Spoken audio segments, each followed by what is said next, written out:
Guys മാങ്ങ ഞാൻ എന്താ കല്ലിൽ ചതച്ച് ഉപ്പും മുളക് പൊടിയും വെളിച്ചെണ്ണയൊക്കെ ഇട്ട് വിനാഗിരിയൊക്കെ ഒഴിച്ച് സെറ്റാക്കിയിട്ടുള്ള മാങ്ങയാണേ. നമുക്കൊരു കഷ്ണം കഴിക്കാം. ഒരു കഷ്ണത്തിൽ കഴിക്കുകയും എനിക്ക് വെള്ളം വരിക.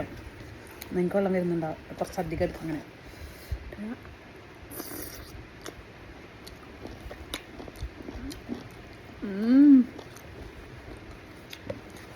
എന്താ ടേസ്റ്റ് ഇല്ലേ? സത്യത്തിൽ ഇങ്ങനെ പണ്ട് ഇങ്ങനെ നമ്മൾ കല്ലിലൊക്കെ ഇട്ട് ചതയ്ക്കുമ്പോൾ അതിൻ്റെ ടേസ്റ്റ് വേറൊരു പ്രത്യേക ടേസ്റ്റ് തന്നെയാണ്.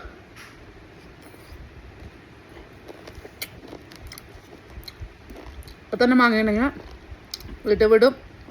ഇപ്പം തന്നെ ഇങ്ങനെ ചെയ്തോ, കല്ലിലിട്ട് ചതച്ചോ ഉപ്പും മുളക് പൊടിയും വെളിച്ചെണ്ണയും കുറച്ച് വിനാഗിരിയൊക്കെ എടുത്ത് ഒഴിച്ചോ ഇങ്ങനെ ആക്കി ഇങ്ങനെ ഇങ്ങനെ ഒരു കഴിക്കൽ. വേഗം കഴിച്ചോ, കൊതി വരുന്നുണ്ടെങ്കിൽ. Okay, by.